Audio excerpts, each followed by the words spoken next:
Shane.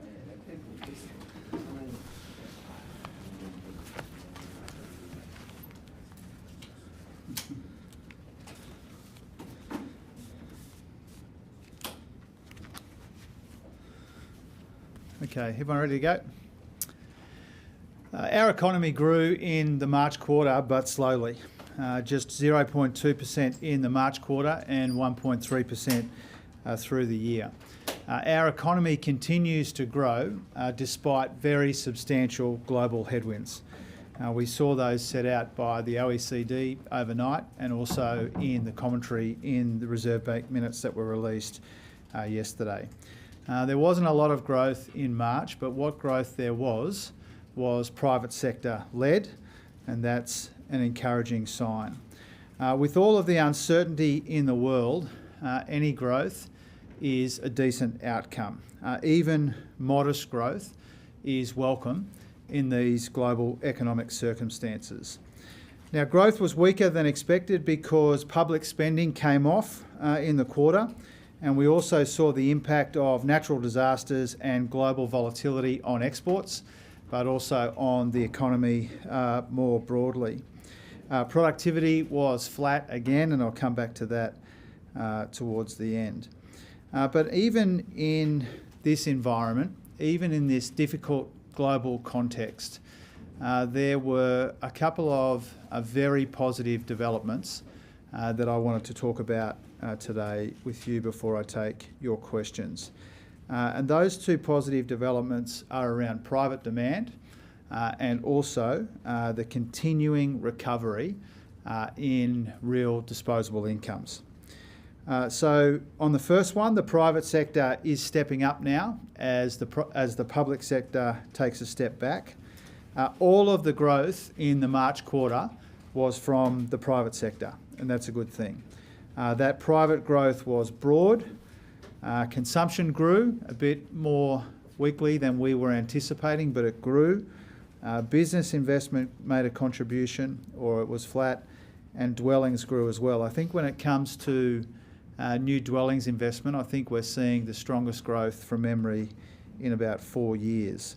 And so the private economy did all of the heavy lifting in this March quarter.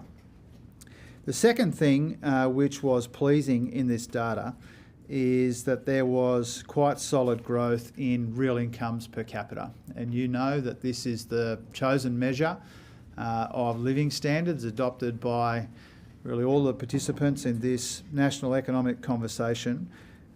Real incomes per capita and living standards, we saw solid growth once again. The measure of real incomes per capita was up 1.1% in the quarter. That was the third consecutive quarter of growth. Now remember, real incomes were falling 1.7% when we came to office, and they're now up 1.7% through the year. And this comes from the combination of moderating inflation, solid wages growth, and the tax cuts, which are all central features of our economic plan, combined with lower interest rates as well. So if you think about it this way, in the second half of last year, real incomes in Australia grew faster than the OECD average and almost twice the G7 average. And that is a welcome development. When we came to office, real incomes per person were falling sharply, and we've been able to get them growing again, and we saw that again in this data. We also saw that the prices measure fell again in these numbers. It's the lowest in 3 years now, which more or less mirrors the moderation we've seen in the CPI. The wages share rose again. It means wages share of income is almost 54%, which is up from less than 50% when we came to office. And it's also worth remembering that only a tiny bit of the interest rate cuts which began in February are captured in this data. So if you think about the full effect of the now 2 interest rate cuts that we've got flowing in our economy, we expect that to add about $10 billion to household balance sheets over a year and about $6 billion to business balance sheets over a year as well. So there's a little bit of that captured in these March national accounts, but overwhelmingly, the benefit of those 2 interest rate cuts will be captured in subsequent quarters, remembering that this is the March quarter, and so a very backward-looking measure. And so it's clear from this data that in the March quarter, growth was subdued in our economy. Also clear that our economy is not productive enough. But I also wanted to offer this perspective. When you look at these numbers today, no major advanced economy has our combination of unemployment in the low 4s, inflation below 2.5%, and 3 years of continuous growth. That 0.2% in the quarter, the 1.3% through the year should be seen in the context of most of our peers in the OECD have had negative quarters. A number of them have had multiple negative quarters and recessions. What we've been able to do collectively as Australians is to get inflation down without paying for that with negative quarters of growth or substantially higher unemployment. And because of that progress, the Reserve Bank has had the confidence to cut interest rates twice in the course of 3 months this year. So we are well placed and we are well prepared to deal with what is coming at us from around the world, at the same time as we do what we can to make our economy more productive and our budget more sustainable over time. And with that, I'm happy to take some questions. We'll start up the back and then come down to Greg and then Tom and then Ben. Treasurer, the UK has had an exemption from some of Donald Trump's steel and aluminium tariffs. They're now only going to have the 25% one instead of the doubled 50% levy. What do you make of that? Does that give Australia more hope of securing its own carve-out from those levies? Well, I don't take any outcomes for granted when it comes to that engagement we've got with the Americans. We've made it very clear what we think about those tariffs. And so we will continue to engage as the friends in the UK have and most countries have, trying to get the best deal that we can for our people and for our industries. That's the approach we've adopted to here, and it'll be the approach we'll take from here as well. Greg, then Tom, then Ben. Treasurer, are you willing to drop the unrealised capital gains component of your proposed superannuation tax reforms and negotiate a new model with the coalition? Well, first of all, I'm not convinced that the coalition wants to have a conversation about these changes. I think we all saw what Matt Canavan, for example, said today about these changes. I think even on the same day that Ted O'Brien was occupying real estate in your paper, the finance spokesman was saying something completely different. So first of all, well, can I just finish my answer, Greg? So first of all, I'm not convinced that they are fair income when it comes to bipartisanship. I don't think they're being real about that. When it comes to the comments that the Prime Minister made yesterday and reported in your paper today, I think they're important points, obvious points, self-evident points. First of all, that we don't have the numbers on our own in the Senate to pass any of our legislation, including this legislation, so there's always an element of engagement.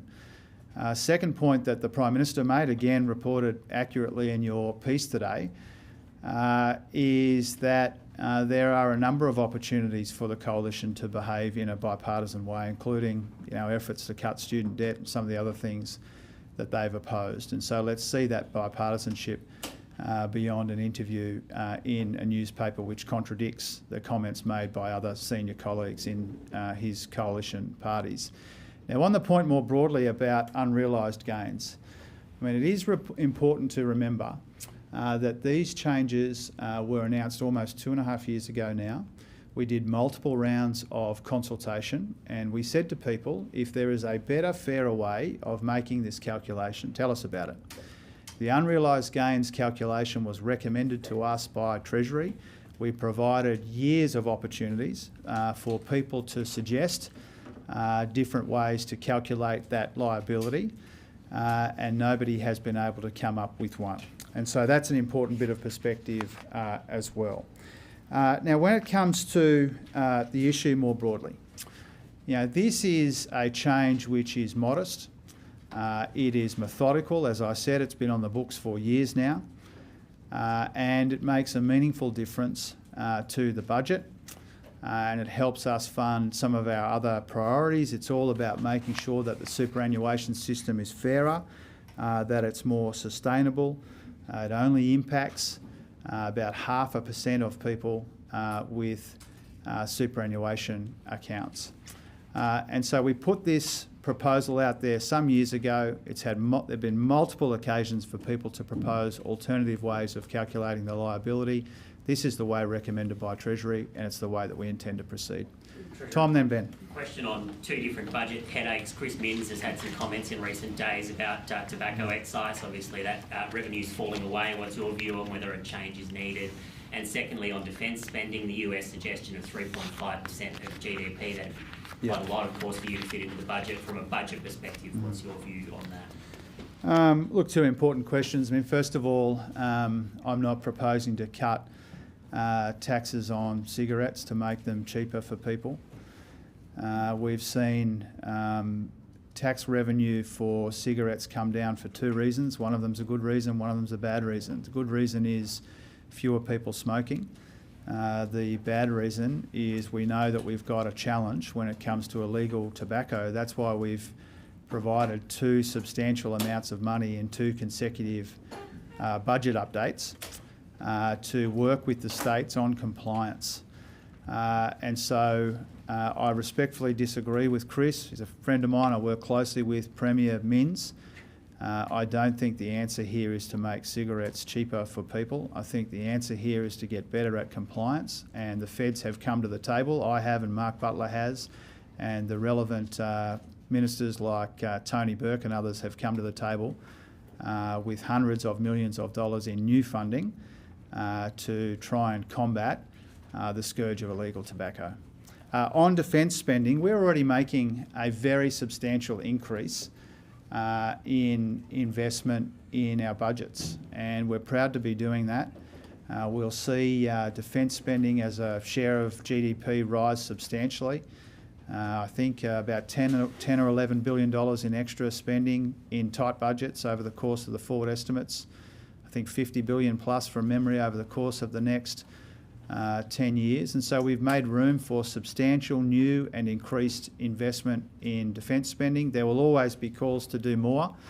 There will always be people who say we should spend more on defence. There'll be a lot of people who say we should spend less on defence. We're doing what we can to responsibly and substantially increase defence spending in our budgets. Ben, and then next year, and then there. And then to Andrew at the front. Almost since the day you came to office, you have been asked about major tax reform, about making big tax reform. When will big tax reform come? Where's the big tax reform? At the same time, we're entering almost the second year of a big campaign against your superannuation changes, which, as you've said, affect not every Australian household. Given the reaction to these superannuation changes that's been in the community, do you think that makes the challenge of even larger tax reform that may even affect every Australian even more difficult and potentially impossible? Well, that remains to be seen. I mean, it doesn't augur well for bigger, broader tax reform when such a modest and methodical change is being resisted in some quarters. I think we should resist the temptation to think that because overwhelmingly two media outlets don't like this change, to assume that concern is kind of broadly and deeply felt in the Australian community. We're talking about 0.5% of people with superannuation being impacted, people with more than $3 million balances. And what it means, and what I could have said if in the answer to Greg's question as well, don't forget, the concessions here are still very generous. You know, we're not eliminating tax concessions for people with big balances. We're still providing very substantial tax breaks, just slightly less substantial. You know, if someone's got $3 million in super by one set of assumptions, their superannuation tax concession before this change is a bit over $14,000. After this change, a bit over $13,000. So still very generous tax concessions for people with big balances in super. I think that there's an issue here when it comes to tax reform. A lot of people say they're in favour of tax reform in the abstract, but they very rarely, if ever, support it in the specific. And I think there's an element of that playing out here as well. I also think, and this coheres your question with Tom's a moment ago as well, you know, a lot of the same people say we need to dramatically increase defence spending, we need to dramatically cut the company rate, we need to abandon the changes to make superannuation tax concessions fairer, and we need to deliver bigger surpluses. Often it's the same people saying that, if you can believe it. And so my job and Katie's job and the Cabinet, the government's job, is to make it all add up. Sometimes that involves decisions which not everybody likes, and obviously I understand that not everybody likes this change. But we have to do what's right and responsible, and I'm confident that this is. That people are opposing, not so much the gaining more revenue through superannuation, but the actual model of unrealised. Well, first of all, I'm not convinced that's right, Greg. I mean, I'm not convinced that's right. I think some of this opposition comes from people who would like the extremely generous tax concessions, not the slightly less extremely generous tax concessions, to be fair. And we've given people multiple opportunities to propose alternatives to this calculation. It's also important to remember that this calculation of unrealised gains exists elsewhere in the tax system, multiple places in the tax system. It's not new that this is the way that we are proposing to calculate it. Treasury proposed it to us. We did multiple rounds of consultation. People will say it's about the calculation, some people will say it's about the indexation, but I think in a lot of instances, again, respectfully to you and to people making these comments, and I welcome people making a contribution to the national economic debate, but I think a lot of it is not really about the method of calculation. Here, and then there, and then Andrew, then John, and then we'll come over to this side. Can you confirm that the tax on $3 million superannuation funds will only apply to the Prime Minister once he leaves office, that he won't pay any extra tax on his superannuation until he leaves office under your legislative proposal? I'm so pleased you asked me this question, because people have been lying about this. We've had people, I think shamefully, say that the Prime Minister or other senior politicians at the federal level on defined benefits are somehow exempt from this change. They are not. We made that clear, that they are included in the legislation we released in November 2023 and in the regulations we released, I think, in March of 2024, more than a year ago. It's been abundantly clear in black and white that the Prime Minister is included here, and people should stop lying about it. Now, to the substance of your question, which I do understand, you're making a more specific point about the calculation. We've been clear about how defined benefits would be treated since we announced the policy. Just as the previous government did with their changes to super, we apply commensurate treatment to defined benefit interests to ensure that there are equivalent tax outcomes. And the same rules apply to everyone on defined benefit schemes without the constitutional exemption, including federal politicians.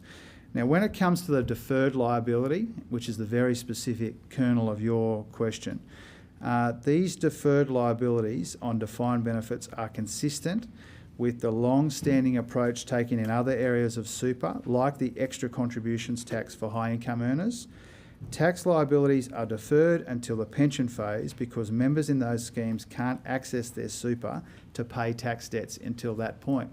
It's a function of necessity that's how that calculation is made, but we charge an interest rate on those liabilities to make sure that people don't receive an inappropriate advantage from the necessity of calculating and paying those liabilities on retirement.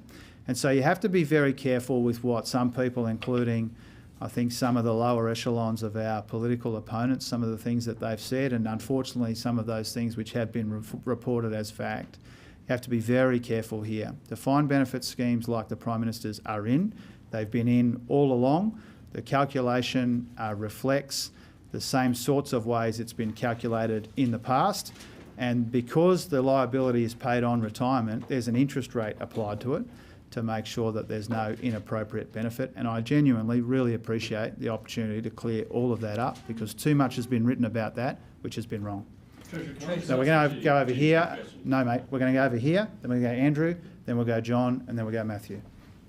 Just on the Australian-US relationship, we've spent the last 6 months talking about how tariffs, whether they're on or off, are causing havoc across all of the world's economies, really. Can we afford to keep kind of trying to meet the demands of the US now they're calling for defence spending increases, and should Australia be looking elsewhere? I think the Prime Minister did a terrific job of explaining our approach to this. I think it was yesterday or it might have been the day before in Perth, when he said that we'll determine our defence priorities and we'll fund the capability that we need in a world that is becoming more dangerous. And our funding for defence is determined by our government. We obviously take into considerations what's happening in the world and the views of our allies and partners, but our decisions about defence funding are made in this room, in this cabinet room and in the national security room next to it as well. The world is a dangerous place. It's dangerous in security terms, it's dangerous in economic terms as well. And so I think one of the kind of defining influences on this second term of this Albanese government will be what is shaped by global circumstances, certainly in the defence sphere, but in the economic sphere as well. I was speaking to a very large American investor this morning about trying to attract more capital here, whose decisions may be influenced by the unpredictability and the volatility in the US. And so all of this churn and change in the global economy is obviously very concerning for us, but also an opportunity for us. And we intend, as we have been doing throughout, we intend to try and be beneficiaries of all that change rather than victims of it. I think I said Andrew, John, Matthew. Treasurer, as you'd acknowledged, the Trump effect is subduing growth. But what are the opportunities for Australia amongst Trump's tariff war? Well, I think a lot of global investors are rethinking their investment strategies, and without going into the details of private or commercial in confidence conversations, including a great conversation I had this morning that I referenced before, there is a global scramble for capital because people are rethinking their investment strategies. You can see in the American bond prices, for example, that people are rethinking their approach to the American economy. And so I think primarily for me, my focus, including today, was how do we get that capital deepening that we want to see to make our economy more productive. Foreign investment from trusted sources has a really important role to play there, and the opportunity for Australia as a country with wonderful human capital, stable government, big opportunities in the energy transformation, big opportunities in technology and data, an economy that's grown despite all the challenges thrown at it. We've got a very compelling story to tell the world, and there is a big global scramble for capital, and we will be a very competitive part of that. So, Treasurer, John, then Matthew.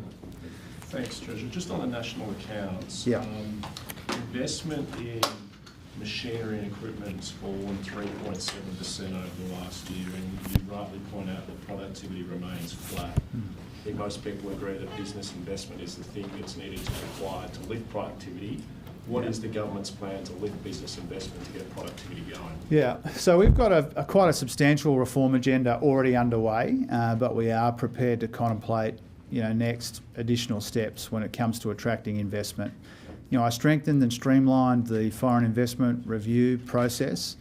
The feedback I got today and this discussion I had earlier is that is working to speed up, strengthen, but also streamline and speed up the FIRB process. That's part of it. Also, the work that we're doing on the single front door to try and concierge investment in major economy-changing projects in our country, recognising that the time it takes for approvals can be too long. I think Andy Lee gave a great contribution on this front. I think it was earlier this week when he was talking about the abundance agenda. Something that thinking's been very influential in our circles. This idea that if we want good things to happen in our economy, we need to make it easier for those good things to happen faster, more efficiently. So the single front door is part of that effort as well. All the work I'm doing on competition policy, unilaterally and with the states, the productivity fund, all of this is about making Australia a more attractive destination for investment. If you think about the major challenges we have in productivity, even though the level of business investment I think is the highest it's been in 12 years, growth rates, including today in the national accounts, were not especially strong. And we're not making the most of these deep, available pools of domestic and international capital. And if we do a better job of making the most of that, we will make our economy more productive over time, not overnight, but over time. And so that is a huge, huge part of the work that I've been doing in the month or so since we've been re-elected, but before that as well. And if people come to us with great ideas, whether it's about attracting investment, capital deepening, making our economy more productive, then we've got a very open door and open mind to those suggestions. Matthew. Just running through the good things of the economy. Unemployment's down, inflation's back in target, Yeah. interest rates coming down, Yeah. GDP still positive. Things are actually pretty good on a fair analysis of what is going on. But usually when the only thing that's out of kilter is that usually governments run surpluses when things are good like this. You're probably going to be one of Labor's longest serving treasurers.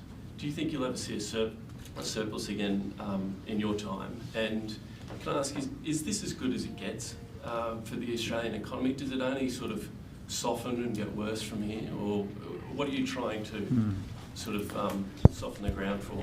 Well, first of all, while you're away, Matthew, I knocked out a couple of surpluses, and that's the first time that's happened for almost 2 decades.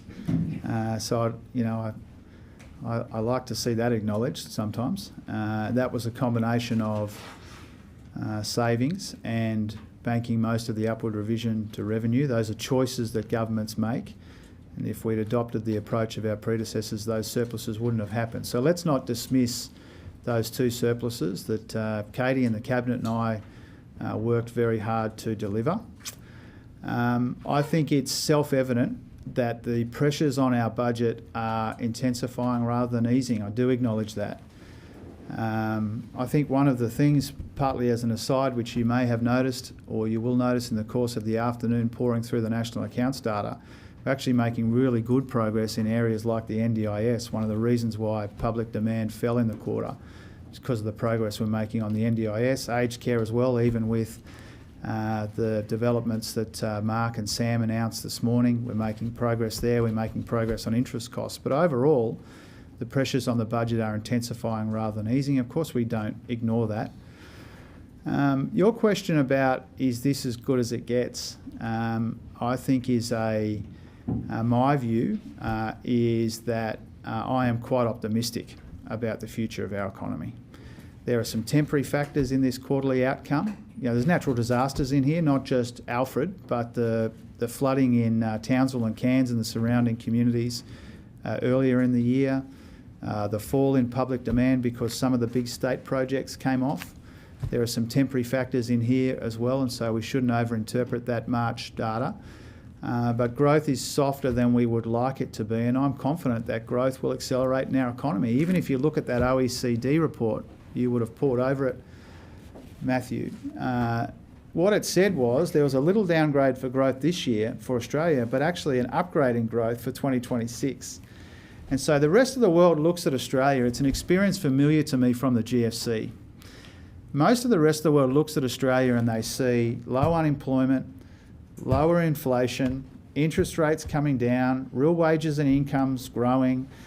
Debt to GDP is much smaller here than in most other countries. We've knocked out those 2 surpluses. Most of the rest of the world sees what's happening in Australia and they think that there are some very good things happening in Australia. And this is part of the story, to link your question with John's, part of the story that we tell the world. It's a compelling story. But I firmly believe that there are good reasons to be optimistic about our economy. If I believed that Australia had peaked or this was the best that we could hope for, I wouldn't be here. We might go from the front up to the back. I'm sort of deliberately going long, but I won't be offended if people excuse themselves. Shane, and then behind you. Treasurer, just to follow on from Tom's question, tobacco consumption fell 6.4% for the quarter, Yeah. almost 16% over the year for households. Do you actually believe that? Is that because that's not being reflected in what's going on in the streets of Sydney and Melbourne and Queensland. And Yeah. do you think that there is a causation effect between the increases in tobacco excise and what's going on? Are you going to end up like Elliot Ness going, oh look, we can't control it, we can police it, but you can't control it? Well, first of all, I did notice obviously the substantial decline in tobacco in the national accounts. We have to resist the temptation to think it's either 100% people giving away the darts, or 100% illegal activity. I think, as I acknowledged in my response to Tom's good question, it's both of those things. One of those developments is very good, one of those developments is very challenging. We're not ignoring it. We're not kind of dismissing it in the way that the end of your question implied. You know, hundreds of millions of dollars in compliance, because we do acknowledge that this is a real challenge.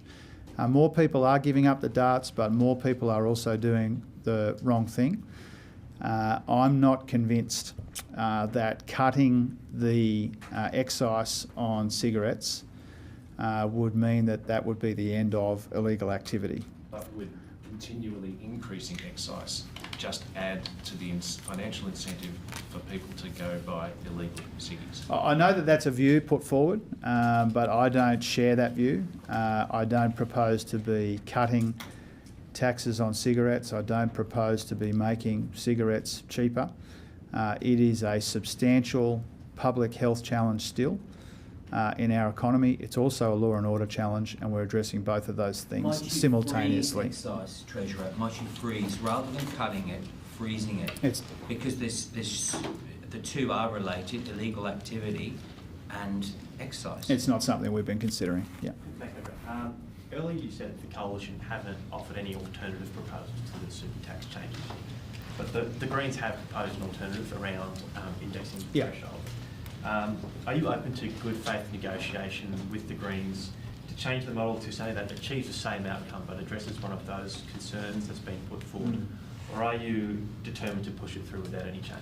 Oh, our preference is to push it through without any changes. The timing of that is to be determined. And unless I missed an announcement, I'm not sure that there's a shadow Treasury spokesperson yet in the Greens team. If there is, you know, at some point between now and the Parliament going back, obviously we engage with the Parliament in an effort to pass our legislation. But my preference, my intention, is to pass the changes that we have proposed. I'll obviously engage in a respectful way with the crossbench in the Senate, because as the PM said yesterday or the day before, and as I repeated today, we don't have the numbers on our own in the Senate. So there's always an element of discussion to try and get our legislation passed. We might just try and, actually Claire's had her hand up a bit. We might start Claire and come back. Just returning to, you briefly mentioned the changes to aged care being delayed. Yeah. A couple of questions on this issue. Presumably it means that Australians will not start paying more for their aged care for another 4 months than you were originally planning. So what impact does that have on revenue? Yeah. Also, the government voted multiple times against amendments put forward by the Coalition to have a 12-month transition period for this legislation. There's been warnings for months that this was not ready to go. There's been complaints the whole way through. So is this not a failure on the government's part to actually have communicated effectively the information that the sector needed to be able to implement the changes on July 1? Yeah, well, I think Mark and Sam have been through most of the answers to your question earlier today. In terms of the fiscal impact, we'll update that in the usual way in the mid-year budget update. But a delay like this is likely to cost in the order of $900 million over the forward estimates. And I think we've done this in good faith, out of necessity. It wasn't ready to go, and so we've got a responsible delay here. But we shouldn't forget that even with this modest delay, the changes that were worked up by Annika and Mark and being implemented by Sam and Mark are really important changes to make our budget more sustainable. You think about those areas where there is substantial pressure on the budget, areas like aged care, like the NDIS, like interest costs. We have made good progress, and so even with this delay, that Mark and Sam have announced today, these are really important reforms. They're really important for the budget. Most importantly of all, they will help ensure that we deliver the standard of care that older Australians need and deserve. Okay, we'll come back through. Tom, Mark, up the back, and then come back here. Just briefly, you've acknowledged that you can't pass legislation by yourself in the Senate. The Greens are I obviously... don't think that's new news, Tom. No, of course, Yeah. but in the context of 3 million super, the Greens have said indexation or a 2 million threshold. Any interest on the threshold, you'll probably have to compromise somewhere. Really the same answer as I gave before. My preference and my intention is to legislate the package that we proposed more than 2 years ago. The legislation and regulations we made available, 18 months and a year ago. That's my preference. That's my intention. I think pointing out that we don't have the numbers on our own in the Senate is just a reflection of the reality. I'll have a discussion with the crossbench, with the Greens at some point between now and when the Parliament returns. Mark? Treasurer, in the months before the election, Australians heard you saying that the economy had turned a corner and better days were ahead. I'm just wondering with your comments just then that the pressures are increasing and not easing on the budget, are the better days still ahead but just a bit further off? It remains the case that the Australian economy is turning a corner as the global economy's taken a turn for the worse. It's still the case. There are some temporary factors playing out in this March quarter, as I said, natural disasters, state public demand, the conclusion of big projects in some state budgets, for example. But overwhelmingly, our economic story in Australia is a story of relative economic strength. I've had the opportunity to speak with a number of my colleagues over the course of, international colleagues and counterparts over the course of the last 2 months or so, and they all look at the kind of data that we're getting as a good thing. And I think I'm having a discussion with my new Canadian counterpart tomorrow morning at 7 a.m. And so the Australian story is a compelling one. The economic story is a story of economic strength, as I said before, that combination of lower inflation, very low unemployment, higher wages and incomes, interest rates coming down, debts come down. We haven't had a negative quarter of growth. In the context of what we're seeing around the world, those are very decent outcomes, better than that. And so I still am very firmly optimistic about the future of our economy, despite all of these very substantial global economic headwinds. We have a lot of advantages that a lot of other countries don't have. I think I said... it seems the Australia was spared the letter that the US and other countries asking for their best offer on a trade deal. Just quickly, what would your elevator pitch be to the US President about why we need a better deal and soon? Well, I'm unlikely to see him in an elevator, but the point that we have made repeatedly is that ours is a relationship of mutual economic benefit. We are different to a lot of these other countries that the Americans are negotiating with in that, apart from some unusual quarterly outcomes, overwhelmingly they've run a big trade surplus with us. And so we're different. It's a relationship of mutual economic benefit. And we see these tariffs and trade tensions as self-defeating. I really encourage you to read that OECD piece of work that came out yesterday afternoon. It really lays out, I think, in quite confronting ways, the costs and consequences of these escalating trade tensions. And even in a world where some of these tariffs get unwound, when you speak to global investors like I do as part of my job, it's the unpredictability as well that is buffeting people's investment intentions and the global economy more broadly. And so I would say to the Americans publicly what we say to them privately. It's a relationship of mutual economic benefit. We are different to a lot of the other countries that they are negotiating with. And we overwhelmingly, to be blunt about it, see these tariffs as a very bad development for the American economy, for the global economy, for the regional economy, and we won't be immune from that. Chloe, and then we'll come back to Jason, and then Katina. Just following on from Both of those two last questions, amid all this global uncertainty, you say that Australia has still turned the corner and you're optimistic about things ahead. But if you can put that into context, for the everyday Australian, are living standards going to get better, worse, or the status quo for the rest of this year? Living standards are getting better. And, you know, one of the stunning positive components of these national accounts is that we've got the most appropriate measure of living standards growing at 1.7%. They were falling 1.7% when we came to office. We finished last year, the second half of last year, where living standards in Australia were growing faster than the OECD average, growing, I think, around twice the G7 average, the measure of living standards. And if you look at the Treasury forecasts in the budget, they expect growth in living standards to accelerate. And that's because of the progress that we've made as Australians together. You know, the measure of living standards reflects inflation coming down very substantially. It reflects interest rates coming down. It reflects the tax cuts. It reflects the progress we've made on wages, and what a sensational outcome yesterday was for a fifth of the workforce relying on awards in our economy. And so this is not accidental, this is deliberate. You know, this is our economic plan lifting living standards in our economy, and we expect that to continue. We acknowledge that people are doing it tough still, that they're still under pressure. We acknowledge the big hole that people were in when we came to office, and we've worked our tails off to try and turn that around.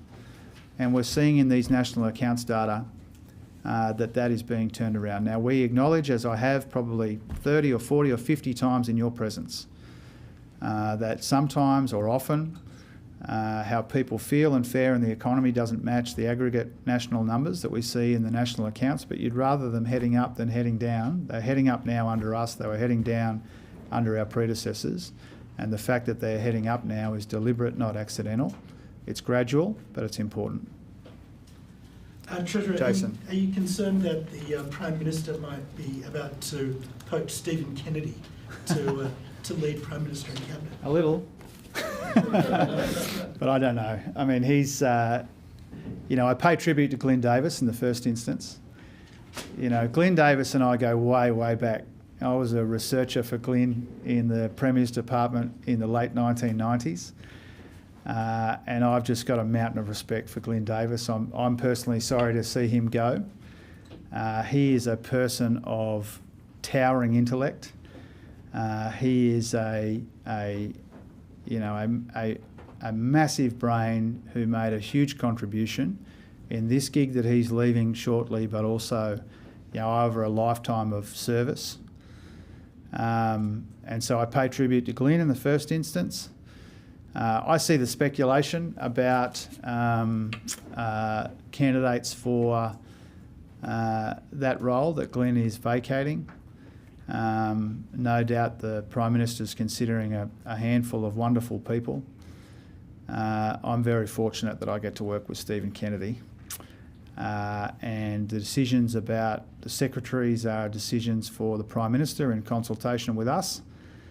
And no doubt before long he'll make his views clear. Treasurer, just back on defence spending, the sorts of increases that our comparable countries are looking at would be for us in the order of 40 billion a year. Joel Fitzgibbon was out publicly a month ago saying, he worried that there wasn't an appetite in Australia to do what needs to be done on defence to get ready for what's coming in the not too far future. But do you think, is that sort of money, 40 billion a year, is that even feasible in the economic environment that we have at the moment? Well, it's a substantial amount of investment. I think one of the unfortunate things about this, I respect Joel's view obviously, and I know, and Kim Beazley and others, I know that there will be a constituency always for more defence spending. There will also be a substantial constituency for less defence spending. We get pressure, we get pushed and pulled in both directions when it comes to defence spending, and our job, our responsibility, which we embrace, is to try and make the right decisions for the right reasons, and recognising The global environment is tricky. The global environment in security terms and economic terms is dangerous. And that's why we are substantially increasing investment in our defence capability. You know, we've sat in here for hours and hours and hours on end, finding room in budgets to make very substantial increases to defence spending. And that's because we share the view overall that defence spending needs to rise, and that's why it's rising in the budgets, the 4 budgets that we've handed down. Is that everyone? Thanks very much, guys. Thank you. Appreciate it, guys. Thank you.